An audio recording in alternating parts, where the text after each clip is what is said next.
Might be more than one. Can everybody hear me? Is it working? Yes, Is that working? I think so. Okay. I can't hear anything. So You hear it? Sound like you. It doesn't sound Oh. like you. do I want standby on? How's that? Is that There better? it is. I just had to turn the button that said on. That button. Yeah. So Bob helped a lot get the discussion going on some of the water management issues, and I thought that in the handout that I provided today, we could talk about a couple of issues. And even in some of the better water districts, the more gifted water districts, we're starting to see conversion to drip irrigation, and we're starting to see an emphasis on management of water a lot more than we did even just 5 or 6 years ago. So I thought maybe it'd be worthwhile to talk just generally about the cotton water requirements, and then talk a little bit about irrigation planning, scheduling, and some of the things that we could, maybe in some cases should be doing in terms of our water management scheme. So I put together a little bit of a handout, and I point to the first graphic there that I put, and that's just simply a sort of a long-term average cotton water use curve that I have, and this is looking at a number of years of data. It's looking at average ETO, and I think many of us are familiar with the Simis irrigation system and reference ET. And I think this is something that can be used and can continue to be a useful tool, even though we know that there are certain areas that it really, you might see a little bit higher ET or lower ET. From a long-term planning standpoint, I think it's still important to look at some of these values and how they change over the course of the season. So you can see up here as we look at some of our dates here, we're pretty much in that peak ET period. So the plant is using roughly 2 1/4 inches or so every week of water. So that's a lot of water to remove, and it's a lot of water to replace as well. And as we think about scheduling irrigations, as we think about water planning, I also like to think in terms of water storage in the soil, because in most cases, we're going to have a significant amount at planting. We're going to have a significant amount of water being stored in the soil. And so oftentimes we do a pre-plant irrigation. Oftentimes, maybe not so much this year, but we can take advantage of some of the winter rainfall. And so as we go into the planting period, we've got generally, in many cases, we've got a fairly good moisture profile. And sometimes it's full. Oftentimes, that's a full moisture profile, meaning that we actually have field capacity down to the bottom of the root zone. Okay.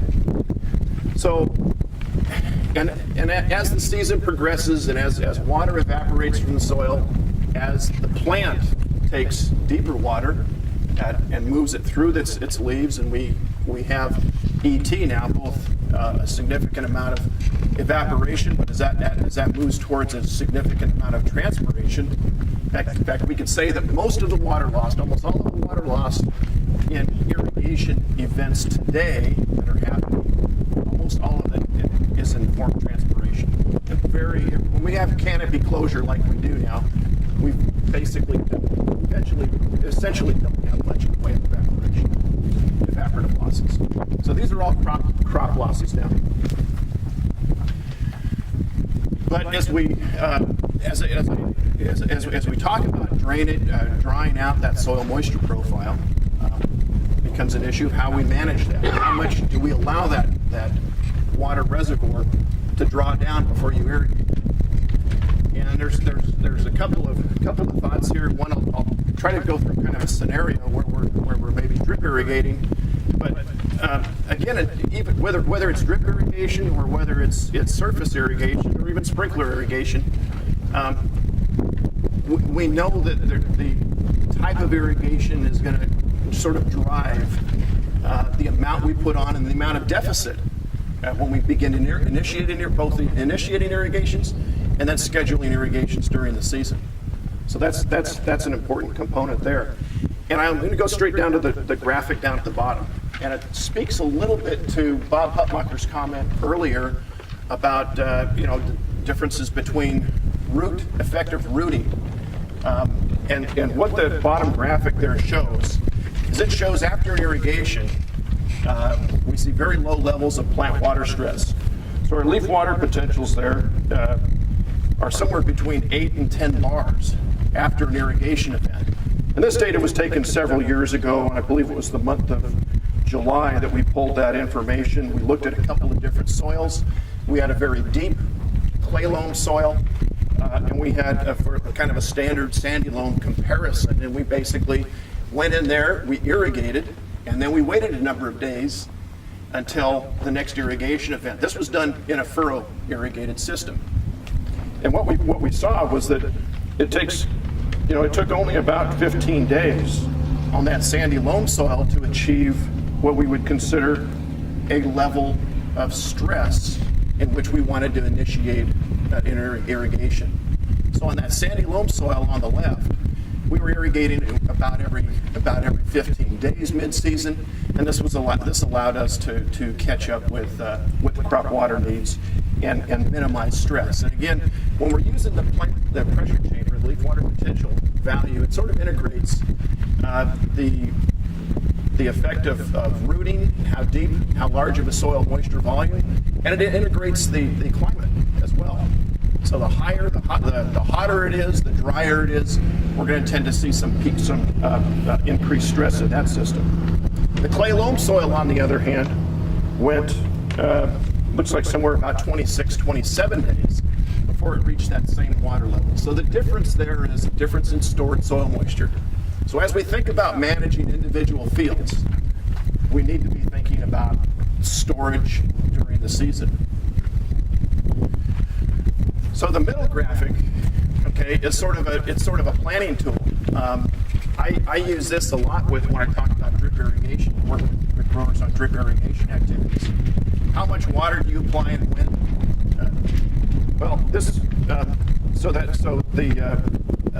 The graphic here on the left-hand side is the applied water in a drip irrigated system over time. And so what we see here is we developed a curve which basically shows the anticipated or what we think is going to happen crop water-wise using information like on graphic number 1 there, where we actually make a plan, and you can see that top line there, that A value there, that's anticipating or estimating that we're going to have about 28, 29 inches of ET over the season, which for most seasons, in most areas of the San Joaquin Valley, we might argue that it might be a little bit less up here. Okay, we've got a little bit shorter season. We tend to terminate the crop a little bit earlier up here, and so we might be looking at more like 27, 28 inches. But basically, that's sort of our water budget that happens year in and year out. Hot season, cooler seasons. Things tend to average out during the season, so you don't get big swings in that. So this is an effort to basically plan and identify what our water losses are going to be on the field. Now, what I did there is I drew in a crop or a curve B. And what that basically did is I was adjusting in the trial that we set this up for. I was adjusting for stored soil moisture. Now I was being very conservative. So in this case, I don't have my glasses on, but I think it was about 6 inches of moisture that I was counting on to be stored soil moisture. That at the end of the season, I was basically going to have a lot less water in the soil than I was at the beginning of the season. One, we've got, as we talked about, we've got pre-irrigation that fills that stored soil moisture, and 2, at the end of the season, you basically want to have depleted a significant amount of that soil moisture at the end of the season. Now, with some crops and some soils, that's going to be 10, 12. I've even seen moisture extraction beyond 12 inches in one location. In others, it might be only 4 or 5 inches. Sandy loam soils, for instance, that might be a good estimate. In this case, I think I built in about a 6-inch difference there. So when we're thinking about scheduling irrigations, now we're thinking about when the deficits occur and during the season, that we're going to take advantage slowly but surely. We're going to take advantage of some of that moisture, that moisture during the season. So in other words, as we get into June and we lose 2.5 inches of water, we might not have to replace that 2.5, fully replace that 2.5 inches of water, maintaining modest levels of stress, but not necessarily replacing it inch for inch.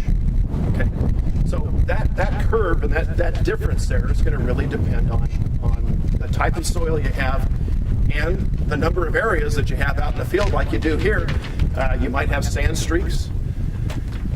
And sometimes the sand streaks might not even be on the surface. It might be, I've seen it a lot where you have a sand streak down at 2 or 3 feet, and it's just not allowing water to basically through capillary rise, move up into that root zone. And so you get differences in texture, differences in compaction can influence that access. And so those are some considerations as we look at it.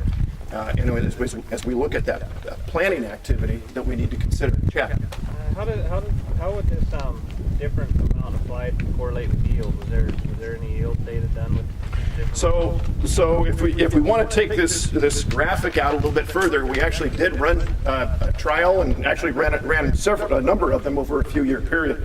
This is an example of one of the data sets that we generated, and you can see that our 100% ET treatment is what we. Again, conservative estimate on soil moisture. We applied that, and then we just decided to move forward with that plan. So you can see that on B there's a is that a blue? Looks like a blue sort of stair step. That was the applied water for that particular treatment, assuming that we were trying to pretty much meet 100% ET. We then put another. Treatment in there, we called it 80%. We basically did 80% of that KC, or that value that we anticipated. And the hope was there that we could, in fact, still see some significant gains without seeing gains in efficiency, but not stress the crop too much. And in this particular case, we did not see the difference between the 100% ET and the 80% ET. You could see some growth differences by the end of the season, but we didn't see much in the way of a yield difference. However, when we went to 70%, did the same thing on that yellow line. It doesn't look like much of a difference, but we were coming up with about a 10% yield decline. So as you get down to this point, and most of this, again, is how well did that plant take advantage, particularly late season, because what we did is we applied an 80% function or an 80% factor at the beginning of the season, which isn't much, but over a period of time, that 80% grows from 1 inch to 1.5 inch to 2, so your deficit, it simply grows over the period of the season. So, and we feel that's probably an appropriate way, rather than trying to do your 80% by cutting back a lot in the beginning or in the middle or at the end of the season. It's probably an appropriate way to adjust those crop coefficients to take advantage of improved efficiency. So that's what we did there, and I think it's very. We saw this in a number of. We did light soils, we did heavier soils. Obviously, in lighter soils, the differences between the A and the B are going to be a lot closer. But generally, even with a very light soil, you should be able to count on some of that stored moisture coming back. But this is where the verification now comes in. I'd say two things about that. One, verification can be done through soil moisture monitoring, and that would be, for instance, getting an assessment of your early season stored water in an individual field. And then at the end of the season, after you're approaching harvest, or you're approaching defoliation, at defoliation, take some soil moisture measurements again to see what that difference in stored soil moisture is. So those would be two critical periods in which you can then use that for that individual field and use that value or something close to that value. And again, these are estimates to make your planning decisions later on. Okay? So to assess sort of how much are we thinking in terms of stored soil moisture. Are we thinking 10 inches of water? Or are we thinking 6 inches of water? It makes a difference. And then the other part of the verification point is, using things like leaf water potential to make sure that you're on schedule with use that pressure chamber and make sure you're on schedule with those reductions that you've applied. In other words, are you heating the field up too fast? Those are things that verification will do. Soil moisture sensors, another. You don't want to go to something like a tensiometer, but something like a watermark. Fairly inexpensive technology. You can get some, at a few different depths, you get a very good idea, not just at the beginning and the end of the season, but throughout the season, where some of those different zones in the soil are beginning to dry out pretty good, and then how to schedule or allow that to help schedule irrigations. And I've seen it too where people have used the two in combination. They're very happy with that. In other words, they rather than going out from 12 to 3 in the afternoon to do your pressure chamber readings, you've already kind of got a sense for where those soil moisture values have been. You've played around with it a little bit, and now you're using soil moisture more and more to guide your decisions on irrigation schedule. So what I'm proposing here is simply a water budget type of approach. It'll also give you a real good sense for whether or not that those some of those irrigations you might be there might be a significant amount of deep leaching going on. Maybe some ideas about how you might conserve on-farm water, but these are all things that should help the water balance in the field. And then Bob began kind of initiated sort of a discussion.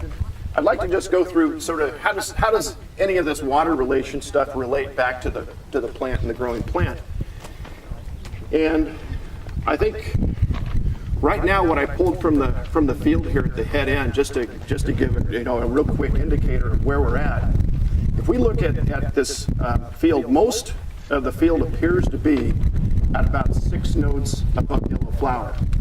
So how do we identify that? Well, we're going to take the terminal leaf, and anything that's larger than about an inch, okay, about the size of a quarter, anything that's larger than that, we're going to count as a node. So if you look at the primary nodes on this plant, we're looking at 1, 2, 3, 4, and I've removed some of these leaves just so that you can see 5. And then now we've got a yellow flower on the 6th fruiting branch down from the terminal. So we're said to be here at 6 nodes above yellow flower. And for this time of the season, for the planting dates that we have here, you can see that we've got a pretty good load prior to that, and that appropriately 6 nodes above yellow flower is about where you would want to be with this crop right now. You've got a good fruit load. We've got really till the middle of August or so until we want to set our last flowers. And by continuing to push this crop the way it's going, we should see in the next week or so, it's moving from 6 to 5, another week or so, 5 to 4, and as we get into the middle of August, from 4 to 3. And generally in Pima cotton, we think in terms of cutout as about 3 nodes above yellow flower. So we want to time, we still have an opportunity right now through our water management, through perhaps nutrient management if that's an issue, if that's a limiting issue. We want to think in terms of scheduling those irrigations and nutrient management, probably some of those last nutrient management decisions going forward and taking us into cutout. So as we get to about August 15th or so, we're at that cutoff stage. Okay, we don't want to continue to push that crop well beyond that. And of course, there'll be a tendency to want to do that, especially if we've got much in the way of crop losses down below. Because what that will do is that'll suspend, if we have a number of locations where we've either had some ligas or we've just have poor retention, we're going to tend to push that crop and push it, and without sort of a feedback mechanism like we have using things like irrigation scheduling, we're going to continue to produce late season blooms, which really aren't going to be productive for us.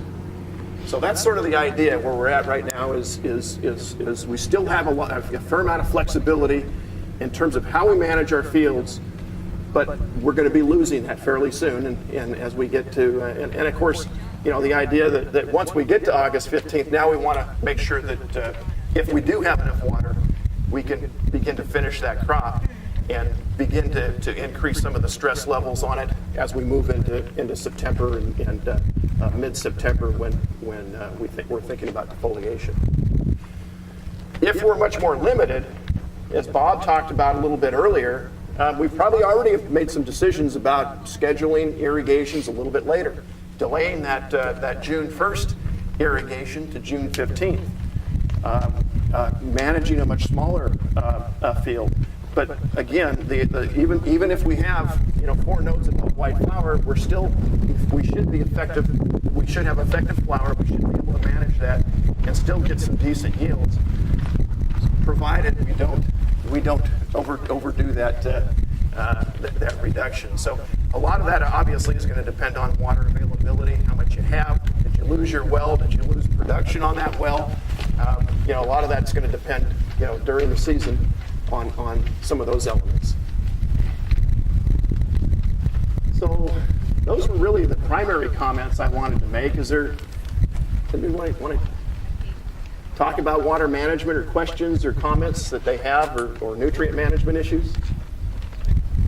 I got a question. Sure. Does that plant continue to be pushed with water and nutrients? Does it need more plant growth regulators, you think, or just?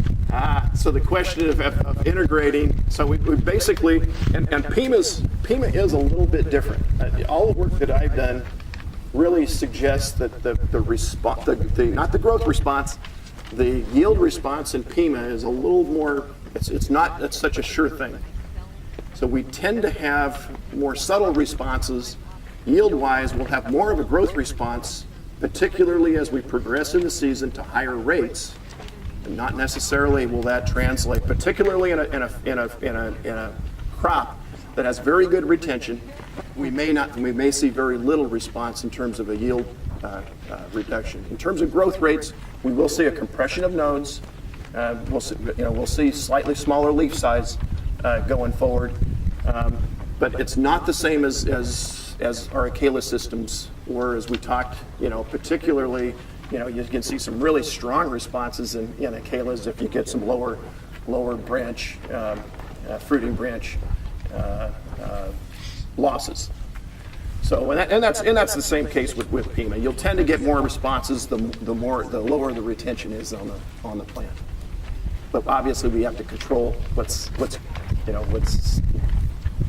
causing those losses as well. So, plant growth regulators in Pima, they can be helpful. They can help the plant from getting a little bit out of control as we start to think about defoliation and efficacy and things like that. Water management, as well as anything. If you've got a pressure chamber and you've got a fairly uniform field, that can be the best tool that you have. On the other hand, we don't always have uniform fields, and that's where plant growth regulators in particular can be helpful, where you've got some real disparaging differences in the crop.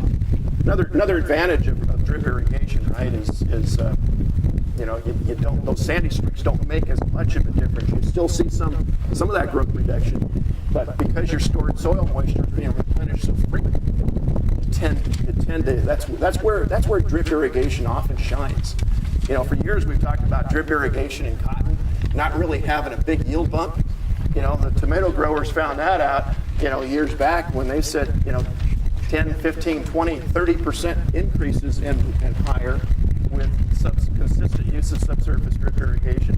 The cotton growers said, well, it depends. The fields that are the most variable tend to benefit the most yield-wise, but even growers that have very uniform fields have commented on the fact that they're using less water. They're applying less water because they can do it more strategically.